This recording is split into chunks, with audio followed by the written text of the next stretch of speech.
Mas antes disso, vamos ver o que acontece, né? A segunda alternativa, né, que é justamente de eh, degradação de ácidos graxos.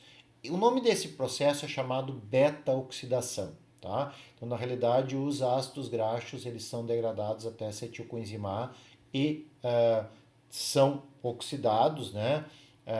Com a utilização de oxigênio, por isso que está escrito aqui oxidação aeróbica, e esse processo todo acontece dentro dos mitocôndrios, tá? Então, tudo que eu vou explicar aqui para vocês está acontecendo dentro dos mitocôndrios. Então aqui, conforme vocês aprenderam, os ácidos graxos, então são cadeias carbonadas. Olha aqui, ó, quantos carbonos tem aqui, ó? 1, 2, 3, 4, 5, 6, 7, 8, 9, 10, 11, 12, 13, 14, 15, 16. Esse é o ácido graxo palmitato, o ácido graxo palmítico ou palmitato, tá? Que tem 16 carbonos e é totalmente saturado. Na realidade, esse aqui é o principal ácido graxo que a gente produz, tá? Normalmente é o que a gente mais encontra nas gorduras animais. A gente vai falar um pouquinho sobre isso depois lá no anabolismo, tá? Mas enfim, como é que ele é degradado? O processo de beta-oxidação envolve sempre a remoção de 2 em 2 carbonos do ácido graxo e cada 2 carbonos aqui vai ser utilizado para a produção de uma molécula de acetilcoenzima A. Tá? Deixa eu só mostrar para vocês, eu vou tentar ir um pouquinho para frente aqui para que vocês enxerguem isso aqui, tá? Depois eu volto, tá? O acetil, ele tem 2 carbonos, tá? Quando a gente tem a conversão de piruvato para acetil, sai um grupo carboxil, forma CO2, tá? E ficam dois carbonos. Então isso que é importante, o resíduo acetil é um CH3 ligado a um carbono, que tem uma ligação dupla ao oxigênio, que vai estar ligado ao que a gente chama de uma coenzima A, que é uma molécula muito maior. Voltem lá na aula de nucleotídeos que vocês vão ver um pouquinho mais de informação sobre a coenzima A. Tá? Então, por isso que é possível aqui, quando eu mostrei aqui para vocês, né, justamente né, a cada 2 carbonos vai formar um acetil, porque o acetil tem 2 carbonos. Tá? Então, no processo de beta-oxidação, quando a gente tem um ácido graxo com 16 carbonos, eles vão ser formados 8 moléculas de acetilcoenzima. E cada molécula dessas de acetilcoenzima né, removida em um estágio, em diferentes estágios. Então, retira, sempre vai acontecer assim, ó. Retira 2, depois retira mais 2, depois retira mais 2, depois retira mais 2. Então, cada um vai sendo retirado para poder gerar moléculas de acetil que vão se ligar com a enzima A e que também vão entrar no ciclo de Krebs. Lembrando que todo esse processo aqui vai acontecer dentro dos mitocôndrios. E isso independe, se eu tiver, por exemplo, um ácido graxo com 18 carbonos aqui, vai dar quantos acetil? Vai dar 9 acetil, porque é 18 dividido por 2, 9. Se eu tiver o ácido graxo araquidônico, aquele que tem 20 carbonos, vai dar quanto acetil? 10 acetil, tá? Sempre dividido por 2 para saber o número de acetil, tá? E só fazendo uma comparação do que a gente acabou de ver aqui, ó, observem aqui, ó, na glicólise gera 2 piruvato que gera 2 acetil, tá? Então observe, uma molécula de glicose vai gerar 2 moléculas de acetil. Uma molécula de ácido graxo com 16 carbonos, tá? Vai gerar 8 acetil. Lembre que esse é o processo principal de obtenção de energia na célula, o ciclo do ácido cítrico depois da fosforilação oxidativa, tá? Em outras palavras, o que significa isso? Significa que ácidos graxos têm muito mais energia do que glicose. E aí a gente começa a entender algumas coisas. Por exemplo, por que uma gordura é muito mais calórica do que, sei lá, açúcares? Por que a gente tem que cuidar para não comer muita gordura? Porque, óbvio, vai ter uma quantidade muito maior de energia e se a gente não utilizar essa energia, ela vai ser estocada na forma de gordura mesmo. Tá? Então, é justamente por isso, né? Porque são moléculas, ácidos graxos são moléculas maiores e conforme o número de carbonos aqui vai produzir uma quantidade maior de acetil, vai ter uma disponibilidade energética muito maior na célula e isso vai ter que ser consumido.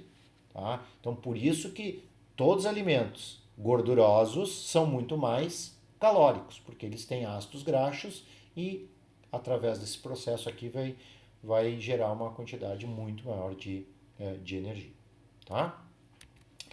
Para finalizar, então, depois da beta-oxidação, né? Então, na realidade, a beta-oxidação, conforme eu disse para vocês, os ácidos graxos são degradados, o substrato inicial sempre vão ser os ácidos graxos e os produtos finais vão ser acetilcoenzima A. A quantidade de acetilcoenzima A vai depender da quantidade de carbonos que tiver os ácidos graxos que tiverem presentes lá para obtenção, né? E esse processo todo aqui é muito importante que você saiba, ao contrário da glicólise que acontece dentro do citoplasma, tá? Esse processo aqui todo ocorre dentro dos mitocôndrios, tá?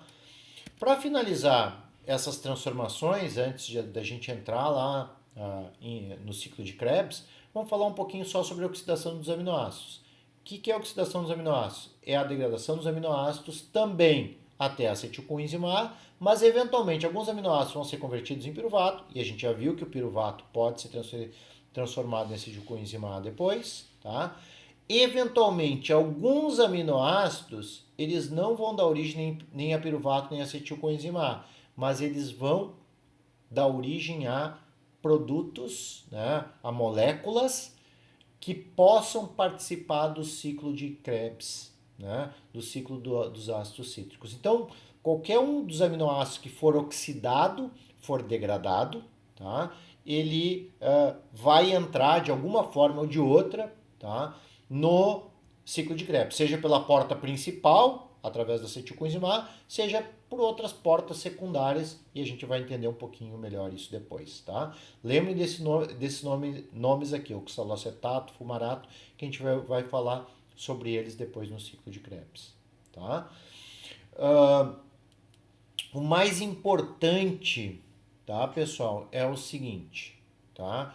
Que qualquer aminoácido, para poder ser aproveitado com fins energéticos, tem que retirar o grupo amino, tem que retirar o nitrogênio que está no grupo amino. E como é que acontece esse processo? Pelo chamado ciclo da ureia.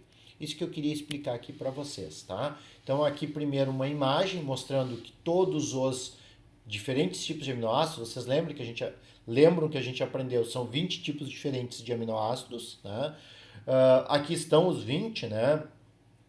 Leucina, lisina, fenilalanina, triptofano, tirosina, isoleucina, cisteína, glicina. Se vocês quiserem ver a estrutura deles, vocês voltem lá na aula de aminoácidos, olhem melhor a estrutura de cada um deles, vocês vão ver o que muda nos aminoácidos são as cadeias laterais, então vão ter cadeias laterais maiores ou menores, tá? E para que eles sejam convertidos em acetilcoenzima A, em piruvato, tá? E observem aqui os outros, né? Que eu falei para vocês, olha, a maior parte deles vai dar origem a piruvato e acetilcoenzima A e vão acabar entrando pela porta principal do ácido cítrico. Os demais, tá? Eles vão dar origem a outras moléculas, como o glutamato, como o fumarato, que eu falei antes para vocês, o oxalacetato, que vão estar participando do ciclo de Krebs, tá? Aqui também dá uma visão geral sobre isso aqui, né? Então todos os aminoácidos e aonde que eles entram de uma forma ou de outra, né? Seja pela porta principal do ciclo de Krebs, seja por portas secundárias, de uma forma ou de outra eles vão estar alimentados. Sempre que ocorre uma alimentação do ciclo de Krebs, a gente vai ver depois que ele vai fazer com que o ciclo gire mais e gere mais energia dentro dos mitocôndrios. Isso a gente vai entender um pouquinho melhor daqui para frente. Eu queria só para que vocês entendam, tá? Essa transformação fundamental aqui, ó, que é a retirada do grupo amino. Para os aminoácidos serem utilizados, tá? Eles precisam que esses grupos aminos que eles têm aqui, eles sejam removidos. Isso acontece basicamente, né, em reações que ocorrem dentro do citoplasma e dentro do mitocôndrio, principalmente nas células do fígado, nos hepatócitos, tá? E esse processo acontece dentro do mitocôndrio, tá? Em que é produzido o amônio. Só que o amônio é muito tóxico, então ele ocorre só dentro do mitocôndrio e ele é rapidamente convertido nesta molécula chamada ornitina. O amônio é retirado, então, prestem atenção aqui, ó, tá? Então, por exemplo, ele é retirado o grupo amino, tá, do glutamato, tá? E esse grupo amino vai ser transformado em amônio, e esse amônio aqui vai ser transformado em ornitina, tá? A ornitina, então, na realidade ele é transformado primeiro em carbamilfosfato, então aqui ele vai estar com um grupo amino aqui, e esse grupo amino depois reage com a ornitina, o carbamilfosfato transfere esse grupo amino para a ornitina, produzindo citrulina. Tá? Essa citrulina sai do mitocôndrio, tá? E ela vai ser transformada em arginosuccinato, e o arginosuccinato vai ser transformado em fumarato mais arginina. E essa arginina aqui, prestem atenção aqui, ó. Essa arginina vai ter essa porçãozinha aqui, ó. Vamos esperar a flechinha voltar. A flechinha saiu. Essa porção ela vai ser removida da arginina e vai produzir ureia. Tá? Ureia é a forma de excreção do excedente de grupo amino. E como é que os animais, principalmente os mamíferos, principalmente, por exemplo, nós, eliminamos a ureia? Através da urina. Tá? A urina tem uma grande concentração de ureia. É uma forma de retirar o grupo amino dos aminoácidos, tá? Para que o excedente, né, sempre que a gente tiver, por exemplo, quando a gente tira o grupo amino de um, a gente converte numa molécula que não vai ter grupo amino, tá? Então, por exemplo, a gente tirando aqui o grupo amino do glutamato, a gente vai produzir oxalocetato, tá? Então, esse grupo amino ele vai ser eliminado através do ciclo da ureia, pela produção de ureia e pela eliminação através da urina. O que vai acontecer com o oxalocetato? Ele vai ser aproveitado depois para o ciclo, por exemplo, né? Conforme eu mostrei para vocês aqui, né? Ele vai ser aproveitado no ciclo de Krebs, por exemplo. Tá? Enfim, qualquer aminoácido para ser aproveitado, ele precisa tirar o grupo amino. Então, observem aqui, ó. Arginina, glutamina, histidina e prolina, o grupo amino, primeiro eles são transformados em glutamato, que é um aminoácido, depois o glutamato é transformado em cetoglutarato dentro do mitocôndrio. Tá? Asparagina e aspartato são transformados em oxalocetato. Tá? Foi isso que eu tentei mostrar aqui para vocês, né?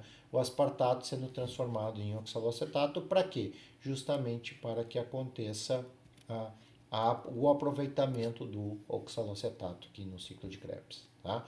Então, fundamental aqui na oxidação de aminoácidos, tá? É que eles vão ser degradados até metabólitos precursores do ciclo de Krebs, tá?